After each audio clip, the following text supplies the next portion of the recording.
আজকে একটু চিকেন টিকা বানাবো আর একটু চিকেনের পুর বানাবো। সেটারই একটি ভিডিও ব্লগ তোমাদের সাথে শেয়ার করতে চলে আসলাম। Hello everyone, welcome to my another blog. চিকেনগুলো নর্মাল টেম্পারেচার এসে গেলে চিকেনের দুইটা বুক দিয়ে আমি ছোট ছোট পিস করে এভাবে কেটে নিয়েছিলাম চিকেন টিকা বানানোর জন্য।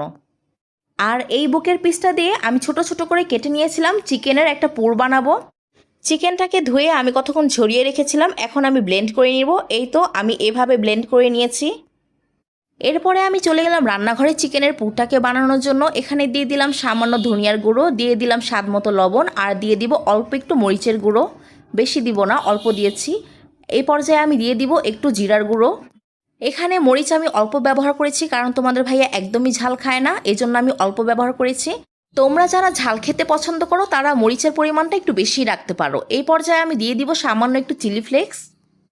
আমি কিন্তু প্রচুর ঝাল পছন্দ করি, শুধুমাত্র আমি ঝাল খেতে পারি না তোমাদের ভাইয়ার কারণে।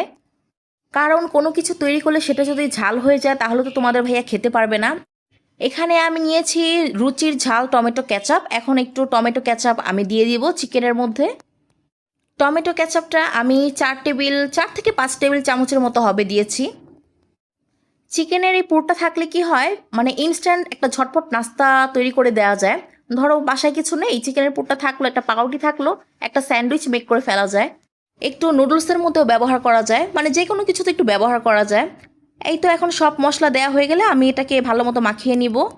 এখন দিয়ে দিলাম সামান্য একটু সয়াবিন তেল। এখানে আমি 2টা চিকেনের বুক নিয়েছিলাম, 2টা চিকেনের বুকে আমার এতটুকু হয়েছে। এই যে দেখো, এতটুকুই হয়েছিল। এখন তো চলে আসলাম এর পরের দিন। ফ্রিজ থেকে আমি চিকেনের কিমাগুলোকে বের করে নিয়েছি, এখন একটা বোলে আমি দিয়ে দিব। নিয়ে নিব এখানে আমি 2টা ডিম। টিকা বানানোর জন্য আমার ডিমটা লাগবে।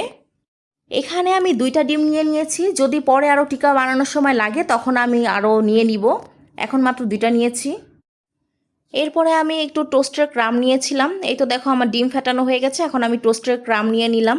এটা আমি টোস্ট দিয়ে করেছিলাম, ওকে বানিয়ে নিয়েছিলাম।